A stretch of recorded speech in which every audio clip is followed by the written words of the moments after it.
खुदावंद के ज़िंदा कलाम में से खरूज की किताब उसका 13वां बाब। और खुदावंद ने मूसा को फरमाया कि सब पहलौठों को यानी जो बनी इसराइल में ख्वाह इंसान हो ख्वाह हैवान पहलौठी के बच्चे हों उनको मेरे लिए मुकद्दस ठहरा क्योंकि वो मेरे हैं। और मूसा ने लोगों से कहा कि तुम इस दिन को याद रखना जिसमें तुम मिस्र से जो गुलामी का घर है निकले, क्योंकि खुदावंद अपने जोरे बाजू से तुमको वहां से निकाल लाया।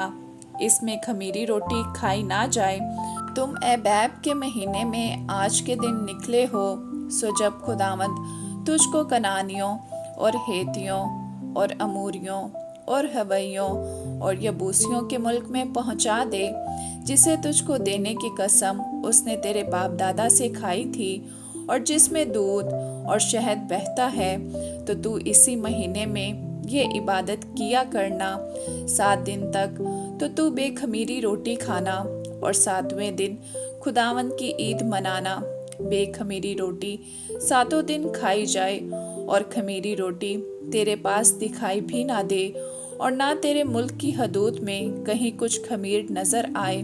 और तू उस रोज अपने बेटे को ये बताना कि इस दिन को मैं उस काम के सबब से मनाता हूँ जो खुदावंद ने मेरे लिए उस वक्त किया जब मैं मुल्क मिस्र से निकला। और यही तेरे पास गोया तेरे हाथ में एक निशान और तेरी दोनों आंखों के सामने एक यादगार ठहरे, ताकि खुदावंद की शरीयत तेरी जुबान पर हो, क्योंकि खुदावंद ने तुझको अपने जोरे बाजू से मुल्क मिस्र से निकाला।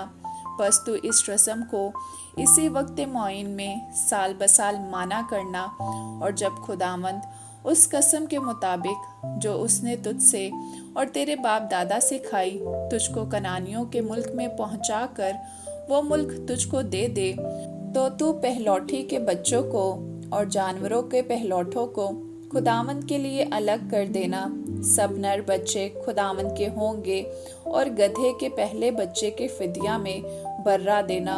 और अगर तू उसका फिदिया ना दे तो तू उसकी गर्दन तोड़ डालना। और तेरे बेटों में जितने पहलौठे हों उस सब का फिदिया तुझको देना होगा। और जब आइंदा ज़माना में तेरा बेटा तुझसे सवाल करे कि ये क्या है, तो तू उसे ये जवाब देना कि खुदावंद हमको मिस्र से जो गुलामी का घर है बजोरे बाजू निकाल लाया। और जब फ़िरौन ने हमको जाने देना ना चाहा, तो खुदावंद ने मुल्क मिस्र में इंसान और हैवान दोनों के पहलौठे मार दिए। इसलिए मैं जानवरों के सब नर बच्चों को जो अपनी अपनी माँ के रहम को खोलते हैं खुदावंद के आगे कुर्बानी करता हूँ, लेकिन अपने बेटों के सब पहलौठों का फिदिया देता हूँ। और ये तेरे हाथ पर एक निशान और तेरी पेशानी पर टीकों की मानिंद हो, क्योंकि खुदावंद अपने जोरे बाजू से हमको मिस्र से निकाल लाया।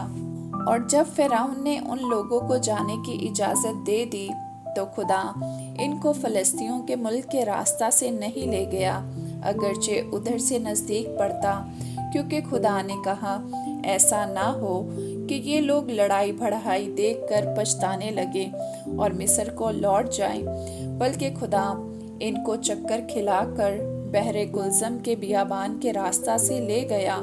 और बनी इस्राइल मुल्क मिस्र से मुसल्ला निकले थे। और मूसा यूसुफ की हड्डियों को साथ लेता गया, क्योंकि उसने बनी इस्राइल से ये कहकर कि खुदा ज़रूर तुम्हारी खबर लेगा इस बात की सख्त कसम ले ली थी कि तुम यहाँ से मेरी हड्डियाँ अपने साथ लेते जाना। और उन्होंने सकात से कूच करके बियाबान के किनारे इताम में डेरा किया।